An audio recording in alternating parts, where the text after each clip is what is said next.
한국교회 성도들이 또 한국교회 젊은이들이 아주 뜨겁게 불렀던 찬양 중에 부흥이라는 찬양이 있습니다. 이 땅의 항모함을 보소서, 하늘의 하나님 긍휼을 베푸시옵소서, 우리의 죄악 용서하옵소서, 이 땅 고쳐주소서. 이제 우리 모두 하나 되어 이 땅에 무너진 기초를 다시 쌓을 때 우리의 우상들을 태우신 성령의 불 임하소서, 부흥의 불길 타오르게 하소서 라고 하면서 찬양을 부르게 되면 마음이 뜨거워지고 감동도 되고 눈물도 나오고 부흥에 대한 꿈과 비전도 가지게 되고, 그래서 이 찬양을 한국의 많은 그리스도인들이 열심히 부르며 은혜 받았던 찬양이 부흥이라는 찬양인 것입니다. 오늘 느헤미야서 읽은 말씀이 바로 이 찬양의 배경이 되는 것입니다. 세상에서 가장 힘든 일이 무엇일까? TV 프로에 보니 극한 직업이라는 프로가 있어요. 그래서 그 프로에 보면 극한 한계 상황에서 일하는 사람들의 직업이 소개됩니다.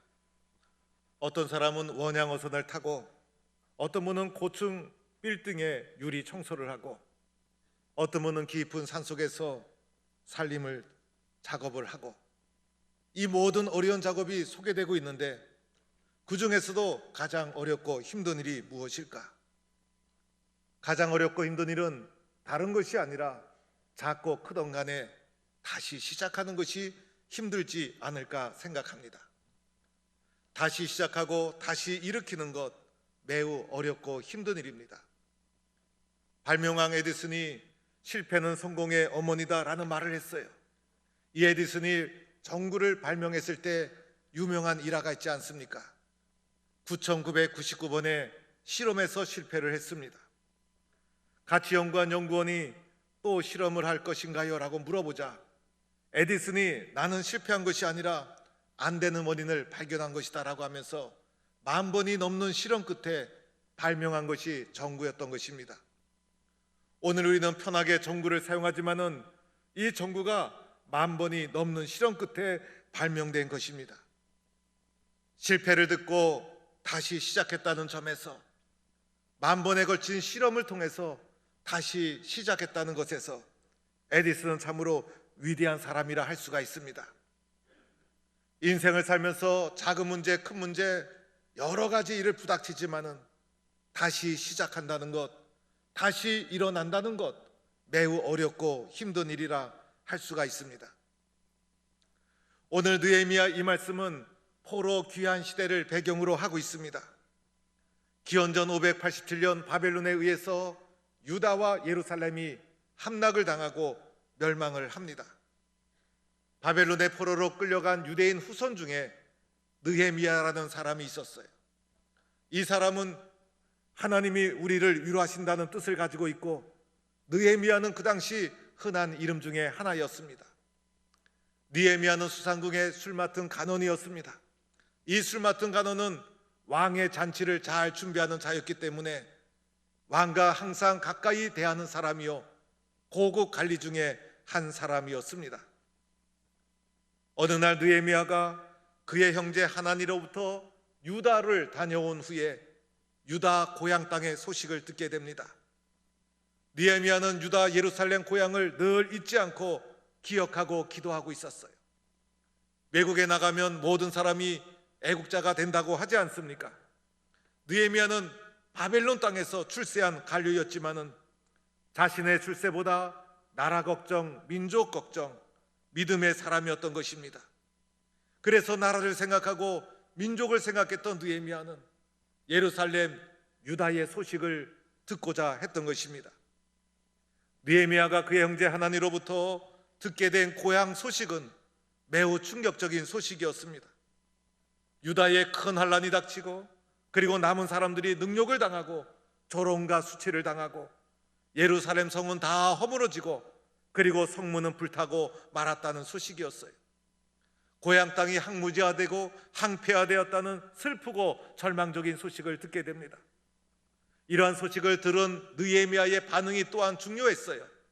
느헤미야는 이 소식을 듣고 나서 이 소식을 그냥 듣고 흘러보낼 수도 있었지만은 그가 전해준 말을 듣고 주저앉아 울기 시작합니다. 너무나 마음이 아프고 슬펐던 것입니다. 큰 충격을 받고 마음이 무너지고 말았습니다. 눈물이 하염없이 흐르고 그리고 주저앉아 통곡하며 수일 동안 슬퍼하게 됩니다. 그런데 느헤미야가 이렇게 슬퍼만 했다면 무슨 의미가 있겠습니까? 느헤미야가 슬퍼한 것으로 이 문제가 끝났다면 아무 의미도 없을 것입니다. 느헤미야가 이 소식을 듣고 슬퍼하며 눈물을 흘리면서 잘한 것이 있었습니다. 이 문제를 가지고 하나님 앞에 나갔다는 것입니다. 하늘의 하나님 앞에 금식하며 기도하여 슬퍼하며 울면서 심지어는 금식하며 하나님 앞에 기도하기 시작합니다. 하나님 앞에 눈물을 흘리며 절박한 마음으로 금식하며 기도한 것, 느헤미야가 참 잘한 선택이었던 것입니다. 하나님께 문제를 가지고 나가는 순간 그때부터 문제가 달라지기 시작합니다. 내가 그냥 슬퍼하고 주저앉아 있었더라면 슬픈 사건으로 문제가 끝났을 것입니다.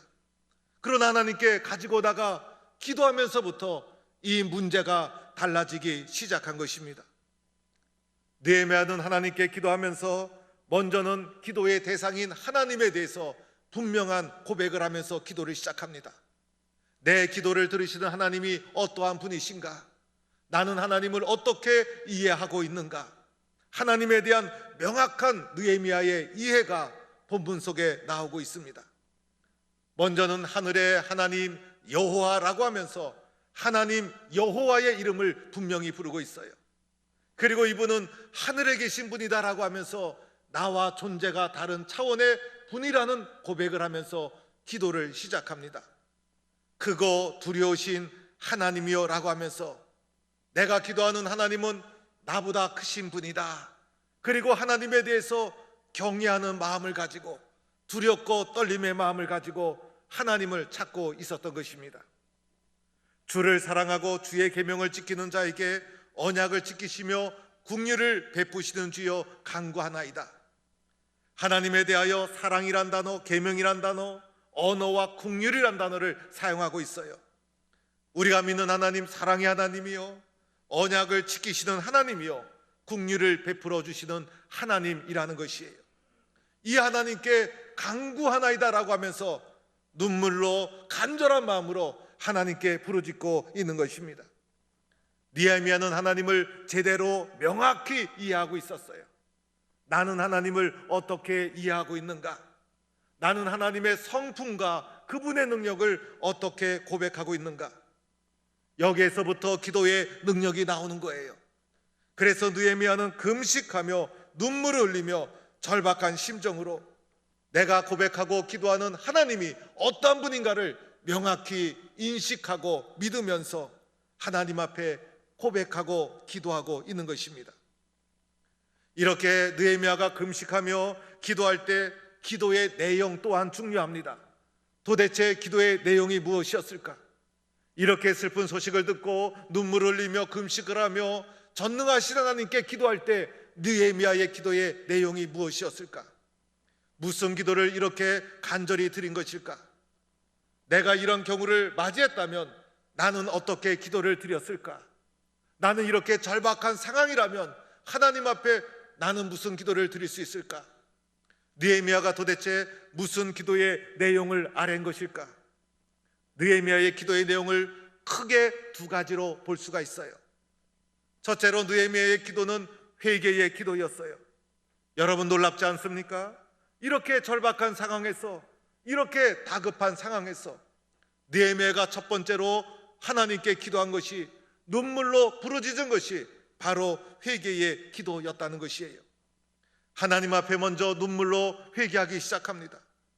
우리 이스라엘 자손이 주께 범죄한 자를 죄를 자복하오니 주여 귀를 기울이시며 눈을 여시사 종의 기도를 들으시옵소서.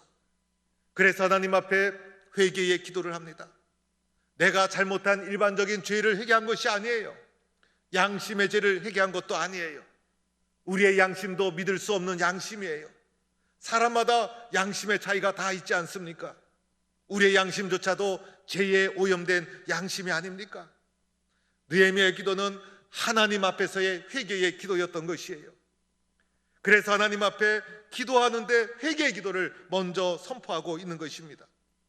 하나님, 우리가 주님 앞에 범죄했습니다. 내 양심의 죄가 아니라 주님 앞에 범죄했습니다. 주를 향하여 크게 악을 행했습니다. 계명과 율례와 규례를 지키지 못했습니다. 하나님 말씀에 불순종한 죄, 하나님 말씀 앞에 순종하지 못한 죄, 이 죄를 자복하며 수일 동안 주야로 기도했다는 것입니다. 오늘 우리가 겪는 이 비참한 소식, 이 황폐한 소식, 주님, 우리의 죄 때문입니다. 주님, 내 탓입니다. 내가 잘못했습니다. 하나님 말씀에 순종하지 못한 결과입니다. 하나님 말씀에 불순종한 나의 불신앙, 나의 죄, 하나님 앞에서의 죄를 눈물로 탄식하며 기도한 것이 느헤미야의 기도였다는 것입니다. 이러한 회개를 입술로 고백하면서 주야로 수일 동안 기도를 했던 것이에요. 느헤미야 1장의 기도의 장면을 분석해 보면 최소한 40일 이상 이렇게 기도했다, 이렇게 계산을 해냅니다. 얼마나 절실하게 눈물로 내 탓입니다, 내가 잘못했습니다, 하나님 앞에 믿음으로 살지 못했습니다, 불순종을 고백하고 회개하는 기도를 주님 앞에 드린 것이었어요. 90년대 천주교에서 했던 운동 중에 내 탓이오 운동이 있었어요. 내 탓이오, 내 탓이오 스티커를 만들어서 붙이기도 하고, 이 내 탓이오 운동은 기독교적인 의미가 있는 운동이라 봅니다. 그런데 이 내 탓이오 운동은 캐톨릭에서 제일 먼저 한 것이 아니었어요. 그 이전에 내 탓이오 운동을 했던 우리 개신교 목사님이 계셨어요. 사랑의 천국박원으로 유명한 돌아가신 김종수 목사님이란 분이에요. 이 목사님은 젊었을 때 허랑방탕하다가 어머니의 기도로 돌아와서 신학교에 입학하고 목사가 되어서 가수원에 교회를 세우고 개척해서 그 교회가 지금 서울의 큰 교회가 되었어요. 이 목사님이 부흥회 가는 곳마다 사랑의 천국 방언을 해야 됩니다. 믿는 사람들은 사랑의 천국 방언을 해야 됩니다. 누구나 할 수 있습니다. 우리 모두는 사랑의 천국 방언을 해야 됩니다라고 천국 방언 운동을 했던 분이셨어요. 그분이 말하는 천국 방언 우리 모두도 할 수 있어요. 도대체 무슨 방언일까? 고맙습니다, 감사합니다, 미안합니다, 죄송합니다, 반갑습니다, 사랑합니다. 그리고 마지막에는 가슴을 2번 치면서 내 탓입니다, 다 내 탓입니다, 다 내 탓입니다, 이렇게 천국 방언 운동을 했던 분이셨어요. 어느 날 교회도 많고 성도도 많은데 내 탓입니다, 내 탓입니다는 사랑의 천국 방언이 사라지고 있습니다. 거칠어지고 공격적이고 비판적이고 무엇보다도 회개가 사라지고 있어요. 느헤미야가 한 것은 내 탓이오라는 회개의 운동, 회개의 기도. 하나님, 내 죄 때문입니다. 오늘 이렇게 나라가 잘못되고 예루살렘이 황폐하게 된 것 가슴을 치면서 내 탓입니다. 회개의 기도를 느헤미야가 먼저 했던 것처럼 우리도 회개의 기도를 통해서 나라를 살리고 민족을 살리고 교회를 살리는 하나님의 백성들이 될 수 있기를 축원합니다. 두 번째로 느헤미야가 했던 기도가 무엇이었을까? 말씀 기도였어요. 다른 기도가 아니라 말씀 기도였어요. 하나님, 내 소원이 있어요라고 하면서 나의 소원을 주관적으로 하나님께 부르짖은 것이 아니었어요. 말씀을 붙잡고 하나님 말씀대로 될 줄로 믿습니다, 하나님의 말씀은 영원합니다, 말씀을 붙잡고 말씀 기도를 한 것이었어요. 오늘 말씀해 보니 만일 내게로 돌아와 내 계명을 지켜 행하면 너를 쫓긴 자가 하늘 끝에 있을지라도 내가 거기서부터 그들을 모아 내 이름을 두려고 택한 곳에 돌아오게 하리라 하신 말씀을 이제 청하건대 기억하옵소서. 말씀을 이제 청하건대 기억하여 주옵소서. 하나님 약속해 주지 않았습니까? 하나님 언약해 주지 않았습니까? 하나님 저희들과 계약을 맺지 않았습니까? 말씀대로 이루어질 줄로 믿습니다. 하나님 말씀하여 주옵소서. 말씀대로 이루어질 줄로 믿고 말씀 붙잡고 기도했다는 것입니다. 하나님의 약속을 신뢰하고 말씀을 붙잡았던 거예요. 내 힘과 내 능력을 앞세우지 않았어요. 그리고 내 생각과 내 주장을 앞세우지 않았어요. 하나님 말씀대로 이루어질 줄로 믿습니다. 예루살렘 성이 황폐화되고 불타고 다 무너졌어요. 그러나 하나님 말씀대로 될 줄로 믿습니다. 말씀을 붙잡고 하나님 앞에 기도했던 것입니다. 이렇게 회개기도, 말씀 기도를 간절하게 하여 합니다. 주님, 구하오니 귀를 기울여 주옵소서. 주여, 종의 기도를 들어주옵소서. 주여, 우리들에게 은혜를 주옵소서. 오늘 말씀해 보니 종들이라고 복수로 표현한 것으로 보아서 이 기도는 느헤미야에게서 시작해서 기도가 흘러가기 시작해서 복수의 사람들, 많은 사람들이 느헤미야의 기도에 함께 동참한 거예요. 그래서 이러한 기도의 운동이 일어난 것이고, 회개기도, 말씀기도가 함께 일어나면서 하나님, 은혜 없이는 살 수 없습니다. 우리 능력으로 이겨나갈 수 없습니다. 은혜를 구합니다라고 하나님 앞에 간절히 기도했던 것입니다. 사랑하는 성도 여러분, 오늘 이 말씀은 배경을 좀 이해할 필요가 있어요. 오늘 이 말씀의 배경을 조금 연구해 볼 필요가 있어요. 바벨론에 의해서 유다와 예루살렘이 587년 기원전 멸망을 당합니다. 바벨론이 유다 예루살렘을 점령하고 나서 그 땅의 엘리트들, 나라를 바벨론으로 끌고 갑니다. 그 나라의 동질성, 그리고 민족 정신을 없애기 위해서, 그리고 다른 민족을 예루살렘에 이주해서 살게 해서 민족 정신을 혼합시키고, 그리고 민족 정신을 단합해서 독립하지 않도록 중요한 지도층 인사는 바벨론으로 다 끌고 갑니다. 그런데 바벨론이란 나라가 오래가질 못합니다. 바벨론 앞에는 아수르라는 대국이 있었고, 아수르를 바벨론이 멸망을 시켰고, 이 바벨론을 바사라고 불리는 페르시아 제국이 멸망을 시키게 됩니다. 바사 왕국이 들어서자 바벨론과는 달리 포용 정책을 시행합니다. 각 나라의 종교와 문화와 그리고 전통을 어느 정도 존중하고 자율권을 준 것입니다. 그래서 바사 왕 고레스 원년에 칙령이 내려져서 바벨론 땅에 있었던 이스라엘 백성이 예루살렘 땅으로 귀환하는 운동이 일어나게 됩니다. 자그만치 70여 년이 세월이 흐른 후였어요. 70년 세월이 흘렀으면 돌아오지 않아도 됩니다. 70년 세월이 흘렀으면 그 땅에 계속 살아도 됩니다. 그러나 하나님의 역사는 일반의 역사를 뛰어넘습니다. 세상 사람들은 잊어먹지만은 하나님은 응답해 주시는 거예요. 70년의 세월이 흐른 후에 스룹바벨을 중심으로 1차 귀환 운동이 일어납니다. 예루살렘에 도착해보니 70년 세월이 흐른 후 이오니 성전도 무너지고 성벽도 불타고 황무지가 되었습니다. 눈물로 말씀을 붙잡고 재건 운동이 일어납니다. 부흥 운동을 일으키게 됩니다. 황무지와 같은 그 땅에 스룹바벨을 중심으로 유대인들이 귀환해서 나라를 회복시키고자 하는 엄청난 노력과 희생과 헌신을 하게 됩니다. 그리고 나서 자그만치 80년의 세월이 흐릅니다. 그 앞에도 70년 세월, 1차 귀환 후 80년 세월, 80년 세월이면 다 잊혀질 수가 있는 것이었어요. 80년 세월이 흐른 후에 2차 귀환 운동이 일어납니다. 에스라를 중심으로 2차 귀환 운동이 일어납니다.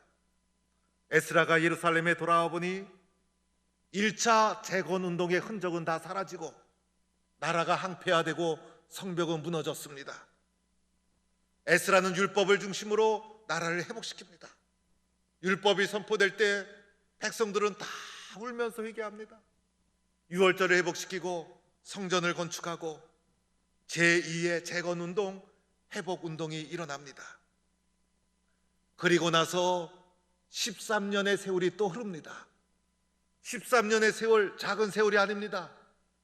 오늘 말씀은 13년의 세월이 흐른 후에 느헤미야가 들은 소식이었다는 것입니다. 13년이 흐른 후 느헤미야가 에스라를 통해서 일어났던 부흥운동의 결과를 듣고 싶었어요. 하나니를 통해서 그 소식을 들은 것이었어요. 그런데 느헤미야의 기대와는 달리 큰 환난을 당하고 능력을 받으며 성은 허물어지고 성벽은 불타버리고 말았다는 절망적인 소식을 들은 것이었습니다. 여러분, 이러한 항무지가 되고 무너지고 쓰러진 것 처음 있는 일이 아니었어요. 그러나 그러함에도 불구하고 계속적인 회복운동과 계속적인 재건운동이 일어났어요. 그런데 또다시 무너지고 말았던 것이에요. 능력을 당하고 환난을 당하고 무너지고 불타고 또다시 황폐화된 소식을 느헤미야가 듣게 된 것이었어요. 어떻게 다시 시작할 수 있을까? 무너진 성벽을 어떻게 다시 일으켜 세울 수 있을까? 또다시 무너지고 또다시 쓰러지고 또다시 항무지가 된 현실을 어떻게 다시 일으켜 세울 수 있을까? 어떻게 다시 부흥시킬 수 있을까? 느헤미야는 이런 절망적인 소식을 듣고 포기하지 않았다는 것입니다. 문제를 가지고 하나님 앞에 나갔다는 것입니다. 그리고 회개의 기도, 말씀의 기도를 주님 앞에 드린 것입니다. 하나님, 우리의 잘못입니다. 말씀대로 이루어질 줄로 믿습니다. 기도를 다시 시작한 것입니다. 우리는 오늘 도초에서 무너지는 것을 보고 있습니다. 무너진 성벽, 무너진 마음, 무너진 윤리와 도덕, 무너지고 있는 우리의 연약한 믿음, 그리고 무너지고 있는 사회 질서, 어떻게 다시 시작할 수 있을까? 어디서 다시 우리는 일어날 수 있을까? 어떻게 우리는 무너진 오늘의 현실을 다시 회복할 수 있을까? 하나님 앞에 가지고 나가야 된다는 것입니다. 그리고 기도로 다시 시작하는 것입니다. 느헤미야처럼 회개의 기도, 말씀의 기도를 붙잡아야 합니다. 이것만이 회복의 길이 되는 것입니다. 그리고 오늘 우리는 다시 힘차게 부흥을 꿈꿔야 합니다. 부흥의 노래를 불러야 합니다. 주님, 이 땅의 항무함을 보소서. 하늘의 하나님, 우리에게 긍휼을 베풀어 주소서. 우리의 죄악을 용서해 주옵소서. 이 땅을 고쳐주시고 회복시켜 주옵소서. 우리 모두가 하나 되어 이 땅에 무너진 기초를 다시 쌓겠습니다. 우리의 우상들을 태워주실 성령의 불 이곳에 내리고 주소서. 부흥의 불길 타오르게 하소서. 진리의 말씀이 이 땅을 새롭게 하여 주옵소서. 은혜의 강물이 이곳에 넘쳐 흐르게 하여 주옵소서. 성령의 바람 이제 이곳에 불어 오시옵소서. 주의 영광 가득한 새날 주옵소서. 주님 나라 이 땅에 가득 임해 주옵소서. 우리는 다시 일어서야 합니다. 다시 기도해야 합니다. 다시 부흥을 꿈꿔야 합니다. 느헤미야처럼 또다시 무너졌을지라도 절망하지 말고 좌절하지 말고 또다시 눈물의 기도, 회개의 기도, 말씀의 기도로 나아가야 합니다. 무너진 성벽, 무너진 마음, 무너진 믿음 다시 세워야 합니다. 무너진 우리의 삶 다시 일으켜 세워야 합니다. 다시 엎드려야 합니다. 다시 기도해야 합니다. 그리고 부흥을 꿈꾸는 성도들, 부흥의 노래를 힘차게 부르는 동부의 성도들이 될 수 있기를 간절히 축원합니다.